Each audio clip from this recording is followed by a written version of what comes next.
Welcome to the General's Gentlemen. Ladies and gentlemen, welcome back to Rise of Nations. Today we have a 3v3 match.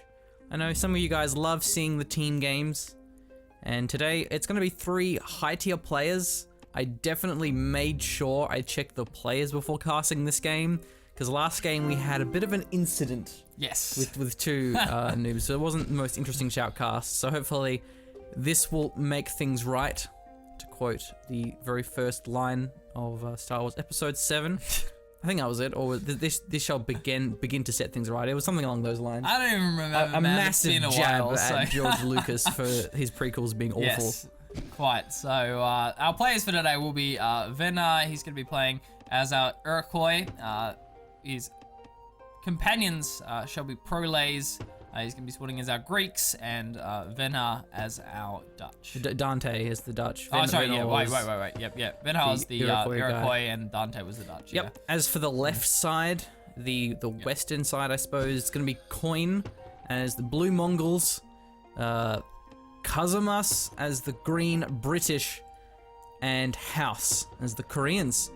Very quick expand here from the Korean man, but the same really for Dante. Yeah, fairly standard and not too bad. Investing in that early city rather than the additional citizens for the Koreans, as they get a few extras once that city's actually completed, so don't really have to pay for them early. And the early scouting game, the best game that we like to play. It's looking pretty good. No? The Line Scouts. The Line Scouts, yeah. This is how you scout. Oh, Next level. Both the merchant, and the villager don't get it. The armed merchant could also hunt down the villager. Yeah, the armed merchant. We got Dutch, so. Oh yeah, this is the right side now. That'd be next level. Using your merchants to go for a harass rather than the other way. Merchants getting harassed. Here we go. Also looking for the rare resources, and if you find one, it'll probably just set there as well. Fairly decent visit range as well on that merchant. Kind of like relative to citizen scouts, like work scouts, citizen scouts. It's considerably more. I don't know if it is. It's probably the same. No, it is. I think you'll find. Let's see. I mean, that's a village. Oh, yeah. Yeah. That's a citizen. It's pretty small. And then let's check out the merchant. It's just interesting. I mean, they're both pretty small. It's definitely bigger, though. It's definitely bigger. I don't know. Maybe not. But the scouts certainly have a much wider scout range. Or are they? If I find one, there we go. That's a scout here. So he can definitely see a lot. He can see a lot, yeah. I won't argue with you on that one, Machine. Very quick barracks here for Venhor, the Iroquois. Does make sense as well, given he is the Iroquois. He gets a few bonuses, I believe. Get 1 free scout unit with each barracks built. Okay, so that'll help him scout those, what are they called? The relics? The ruins? Can't even remember, man. Ruins. The ruin. Yep. I'm trying to find one and click on ruins, it. Not relics, which are they've all been cleaned ruins. up. So yeah, they're ruins. Yeah. Okay. Not relics. For we ain't playing no Age of Empires here. Fa la la la. All right. So what's going on here? Let's see who to follow. I guess. How about this dude who's gone for the most crazy expand? What? In history. Okay. This is interesting. So yeah. I think we've seen this before in team games. I think it's something to do with territory deny and like going really aggressive on one particular player. So because you can always backwards expand. Yeah. You can always put your 3rd city here, or even here if you want to. So you might as well get the most forward aggressive cities as you can, because then you're going to be denying that territory to your opponent. Especially if there's a mountain. I guess that's not really the best example there because they're both the same team, blue and green, but. Actually, there isn't much there at all. I guess these trees maybe, but sometimes in 1v1s in particular, there's a mountain in the middle, and control of that mountain is very important. So, I don't think we've actually seen... Oh, there's some barracks units here, so the slingers. Spearmen as well. So there's actually a few of them just running around being annoying, actually. Yeah, mainly harassment, so getting a bit of damage down. He's still only Ancient Age as well, but yeah, he's going to be denying some mining. It's pretty easy for Ben how to heal up these units as well. You just kind of walk back in friendly territory and stand still and stealth and heal. Yeah. It's fun, so... Very good hit and run. Yeah, exactly, yeah. Really good hit and run. So you can just run back and just stand still for a little bit. I don't know what the healing rate is relative to garrison. I guess we'll find out if the slingers would stop, damn it. Yeah, they're too keen, man. Too keen to get on the move again. Now, this is something that we've seen before, and it's really confusing, is why would you build the temple that far forward? Wouldn't you want the temple to be behind your city? Because then otherwise it gets sieged very easily? That's what we've always thought. Yeah. So unless we're missing something... I don't remember being corrected at some point on that, courtesy of our Fantastic Rise of Nations YouTube comments, who always correct us on stuff. I don't remember. Because I know that the temple obviously expands the city's range, but I'm pretty sure it'll work either, no matter where it is. But it just means that if the Purple Man horse goes to siege the city, he can actually take that temple out very quickly, and then that will lower the city's hit points and make it just a bit easier to take. At least there is going to be a tower here protecting those workers. Okay, that's his healing rate, so it's not amazingly fast. Okay, they're moving now. Not incredible, but it is there. It exists. So yeah, just more scouting going on. As always, not a very exciting start to the game of Rise of Nations. We see a bit of harassment, or at least a bit of scouting going on inside our Red Man, Mr. Dante's base. There seems to be a bit of action, mainly just scouts from the looks of things. We have some light horses already. Yeah, it's going to be the merchant harassment. Maybe a little bit of work towards these citizens as well. It's actually a really nicely placed second city here for Kazamas. He's got access to that really nice mountain there. Definitely see why I decided to go for it. Good play here by Dante, though. Both his lumber mill and his farms, they have a tower, but then also so does his mine as well. Nice, good play. So these nomads, the horse archers, can't really do that much, and we also have some bowmen on the ground as well. Strong counter to the horse archers. Dante certainly realizing the chance for early aggression with both Kazamas and Coin playing so close to his base. So. That's the weird thing about 3v3s in Rise of Nations is the middle player seems to be really far back. Yeah. Where in most RTS games, they're all pretty much evenly distanced. So you naturally have a player that's going to be able to focus more on economy and tech because they're not as forward, they're not as close to the enemy's bases. It's going to be the third city, I believe. So he wants to near the mountain. I was going to be throwing that one down now. All of our players on classical at the moment. No hints of any expansion further than that. He might get it denied though. He's actually not focusing the villager. Maybe that's intentional. Maybe he wants to steal it. I don't know. They're going for the merchant instead, and actually being collapsed upon here by the army of House. There's two cataphracts, and there's actually there's a spearman here, but they're a little bit out of position. They will get the merchants down, but it will force the army to retreat. So I think that was actually a bit of a misplay there, because could have actually just focused the villager down and then denied that building. Certainly would have delayed things, if nothing else. So I believe that's Korean's bonuses. They actually spawn with free villages there. I thought he was China for a moment and built instant villages, but I was like, no, he gets free ones. So plus like militia upgrades and such for free. So gonna have some pretty good defense. But yeah, gets those citizens out really quickly. Not quite China quickly, but still fairly quickly. Well, I think they'll spawn instantly. They will, yeah. But then he actually garrisoned the city there, so he could fight off the invaders. Third city here as well from Prolays. Decided to push forward, help out Dante, which makes sense. Ooh, bribed already. Nice. What was that? That was a Dante bribe here, so that was back. Yeah, we were watching it. We saw the bribe. So, yeah. It was on a cataphract. Oh, okay, right. Yeah, on one of the cataphracts. I saw that. I thought it was catapult. I misread the cataphract. Of course, there's a big difference between a cataphract and a catapult. Looks like Dante will be able to hold this one. He's also senator, so that gives him the healing bonus. Be forcing off these units. Third city has gone down for Dante here as well. So this city can get denied really easily by these horses. Third city by corner can very easily be denied machine. Doesn't have I vision. didn't scout it. Yeah, not close enough. Building a temple as well. See that temple it's nice and far back, so it'll be much easier for Dante to hold. Yeah. We see Venha going for a bit of aggression as well into House's base. Venha. Looking at the farms, they're Yeah. not fully occupied, but I think that's just because of the horse archers. Yeah. Venhor, this one? Yep. Yep, nice. There we go. The army's actually backing away now, but Oh, yeah, right. was going quite aggressive into the base of House. House having enough defensive units though. Prolay's, as you were saying, Machine seems to be a little bit ahead in terms of his tech and economy here. He's the highest he's got level 3 science, level 2 in all his other upgrades, military, commerce, and civic.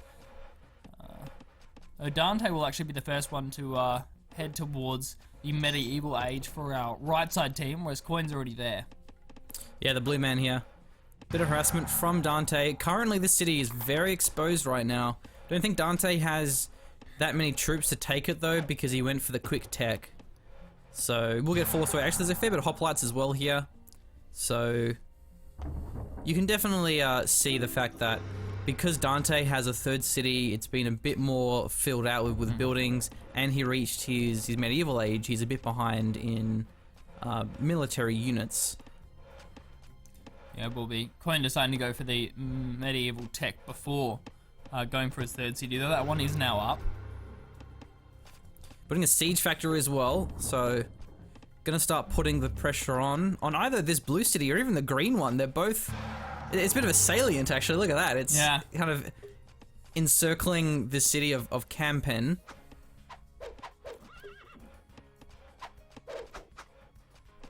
I would not want to live here. Bro, I tell you where I wouldn't live Birmingham. It's surrounded as well by the territory of Proles and Dante. Yeah. Look at that. That's nuts. I would much rather live in London In right London, now. yeah. It's very far back. It's far away from harm's way. There's lots of land opportunities. Plus, there are no airships as of yet in the medieval age, so London should be fairly safe. Yeah. Yeah, there's no blimps or anything hovering overhead. And this city, yeah, it's actually a little bit out of, it just expanded there, but for a while it didn't really have much room till they got the temple out. Now we have double catapult here. I hope Dante has enough units to defend it. His units actually off to the side. Odd choice, especially if their units garrisoned inside Tiflis, which is a distinct possibility. Tiflis. Yeah. Sounds like an STI. Man, I'd be concerned if everyone in this town was infected by Tiflis. Tiflis, yeah. Bro, Coin doesn't like Have your you been attitude. checked for Tiflis? No, I haven't been checked for Tiflis. Alright, I really probably do need get on to go and get that sorted. We see House actually invading into Venhar's base. It's the trade. He's backing away. Hard to know exactly when you can take engagements in Rise of Nations. This one doesn't look too bad if he decides to turn this one. There are a lot of pikemen. He does decide to turn it. Nicely played. Yeah, but the cataphracts go through the knights even, so the pikemen are going to be impaling each other to the best of their abilities. And I don't even know what to call here. It's hard to say who has the advantage. Looks like was a pretty small trade. No one really lost many squads. I think maybe it wasn't any squads at all, just a few models, which will of course heal up. City's been reduced. Yeah, trebuchets are up and firing now. It's actually pronounced Trebuchet. Oh, Trebuchet? Yeah. Okay, yeah, my bad. Or Yeah. it's Trebuchet. Yeah. So it looks Is that like... according to you, Machine, or that's you guaranteed that it's going to have Trebuchet? If I start saying that, dude, you're telling me porkies.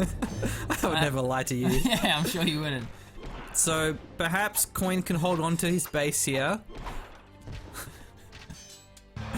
Meanwhile, a bit of a base harassment, I suppose we can call it that. Certainly is. From the green play here. A couple of Trebuchets set up as a must. Going to be firing away now. A lot of infantry nice and close. A decent sized army here, of course. Zarax. Playing as the British, having those long boomin. Now Zarax sounds like a D&D character. Zarax, the elven mage or something.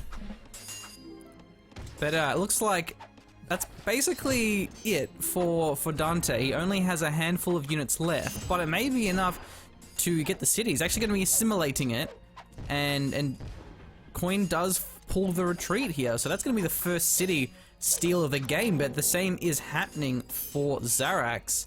And there's definitely a lot of units here for the green player, Kazamas. Yeah, certainly was a big investment into army here. He's behind in terms of his civic, of course. He hasn't gone for a third city, just sticking on the 2, and just a huge investment into military, just going absolutely all out with a medieval age attack. It's somewhat being routed. These trebuchets have actually been I don't know why they were rallied forward from the looks of things, and they end up getting demolished. We see Proles was just garrisoning all his troops inside of the barracks inside Xarax as well, and is now just turning the engagement with the help of Dante. Yeah, he was also sporting units constantly, so he was gradually whittling it down, and definitely the reinforcements here from Dante going to be holding the line. And Proles goes for his gunpowder age, so a little bit calculated there, you know, that's fine. I know that I can hold this battle. I'll tech up, you know, Yeah. I ain't scared, ain't afraid. Scared, man. No, but it will be at the cost of capturing Coin City of Titulus. Is it Tifilus? Tifilus. Tifilus, right. STD, not the other things. That's thinking, STI. so, yeah. It's no longer STD. Oh, okay, it's STI, is it? Yeah, Right, well, okay. that's There like, you go. they changed it a few years ago. The accepted term. Yeah. The go-to. Will be the cost of losing it, however.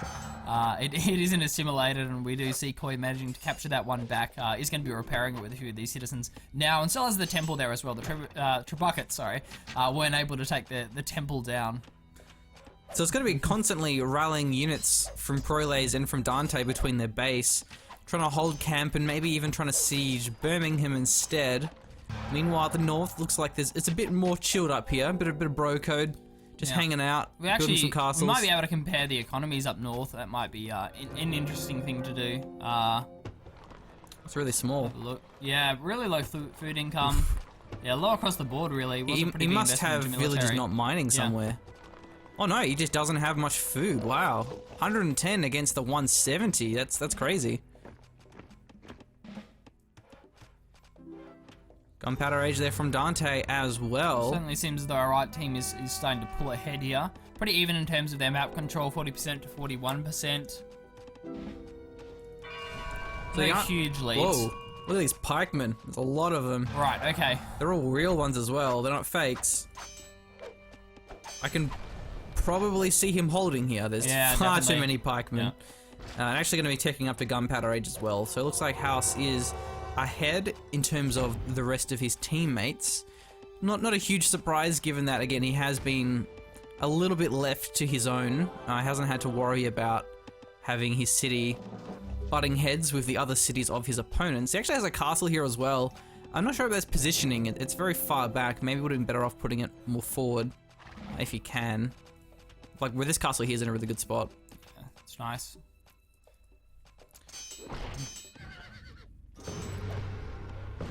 But overall, pretty similar timings.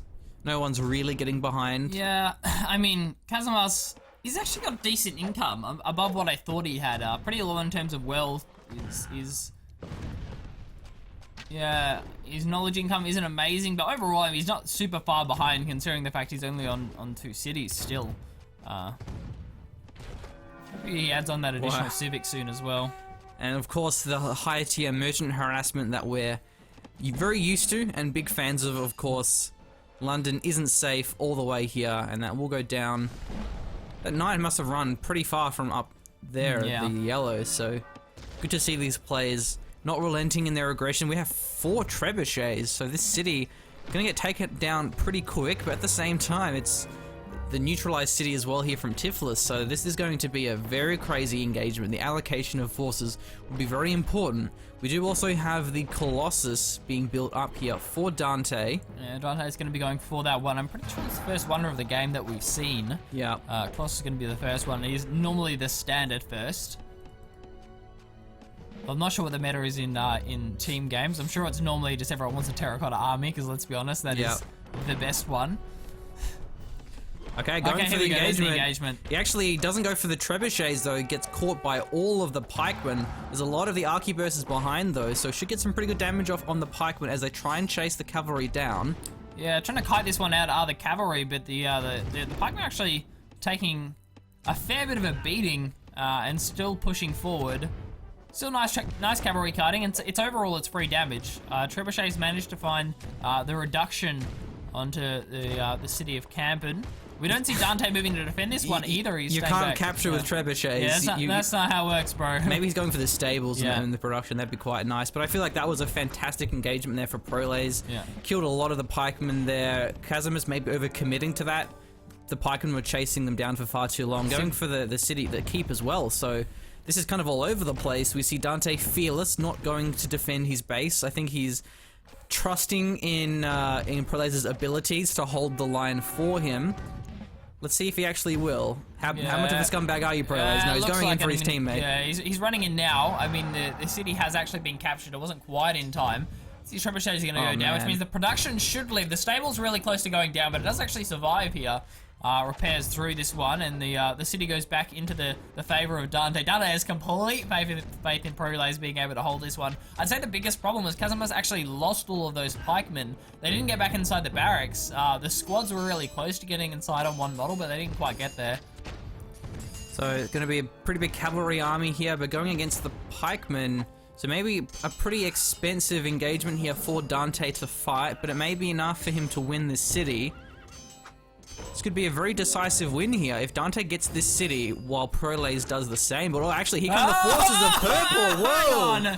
But we see the army, is it rallying from a yellow? It is as well. He's going for the counterattack rather than the defense. So that's the 3v3 action, definitely rotating in. Not going to be sitting in their own lanes farming up the top like Nasus. They will be actually contributing, and this is a terrifying army from purple. It's scary, man, but it was necessary as well. Birmingham was going to be captured, and all of a sudden now, and small swings in team games can be enough to turn the tide of the entire game. So I feel that was a necessary rotation from House, but good play from Benha. He is indeed going on the aggressive, looking for Chang Wong, going to be taking out the temple and then the production. Doesn't really have a lot of siege though, so it could be difficult for him to actually reduce the city. I don't see any siege there, in fact.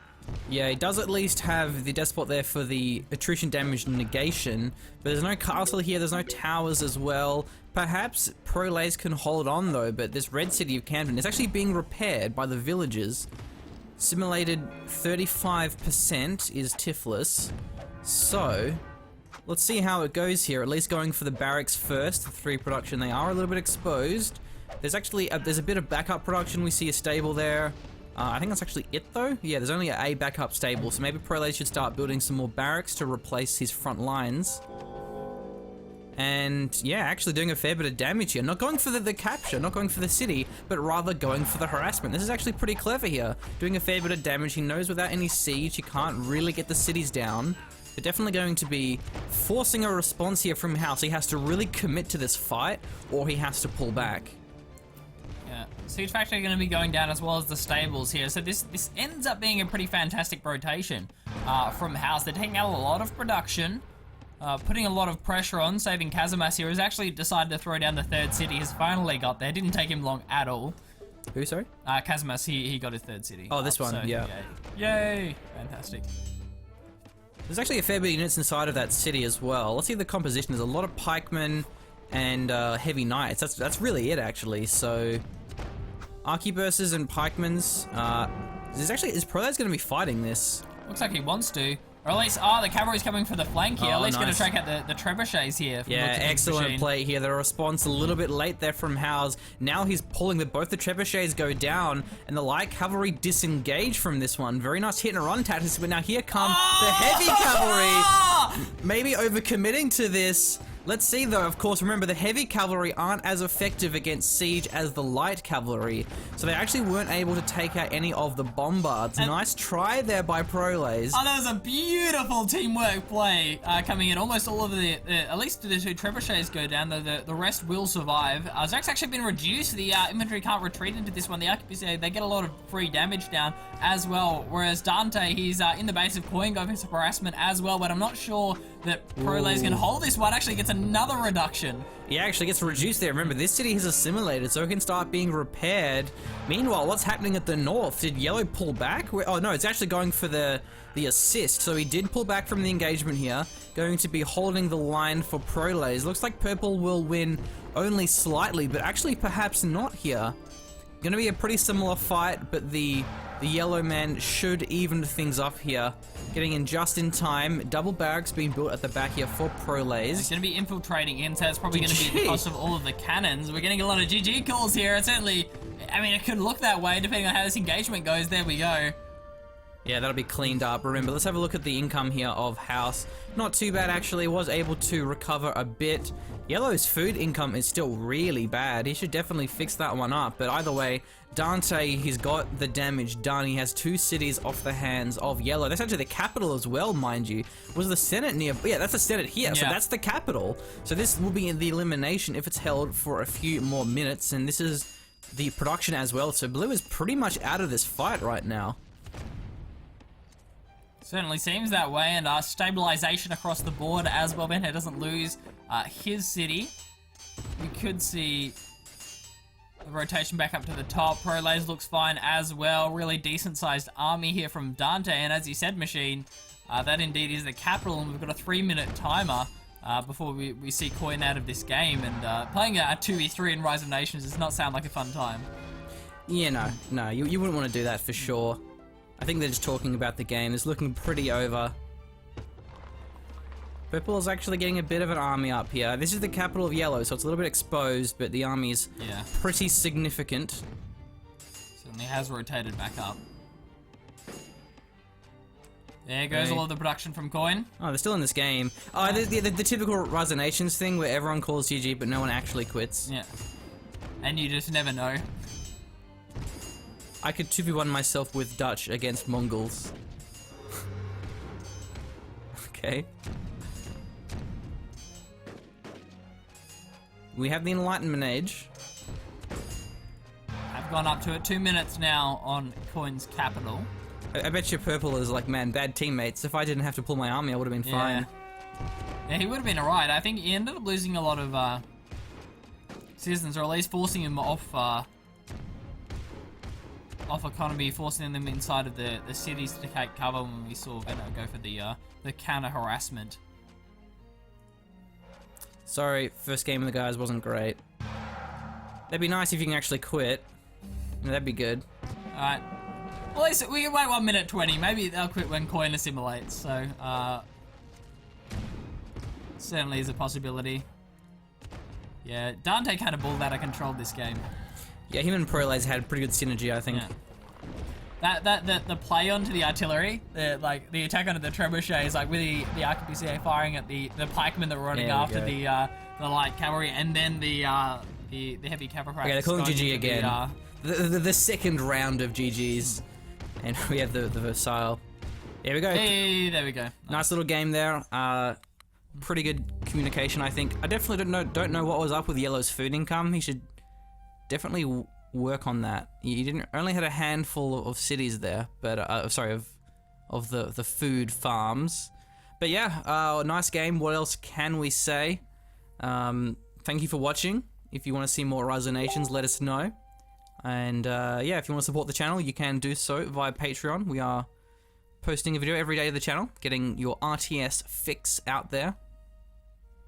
Assimilating to the RTS content, you could say. Even so, Machine. Thank you very much for joining us. Yeah, and make sure you stay safe from this. What was it? Tiflis? Tiflis, yeah. It's one of the nasty ones. I heard it's especially prominent amongst Rise of Nation players. Always use protection. That means like making sure you get attrition damage, like in your own territory. So, yeah, it's harder to capture. Yeah. All right, see ya. Stuff.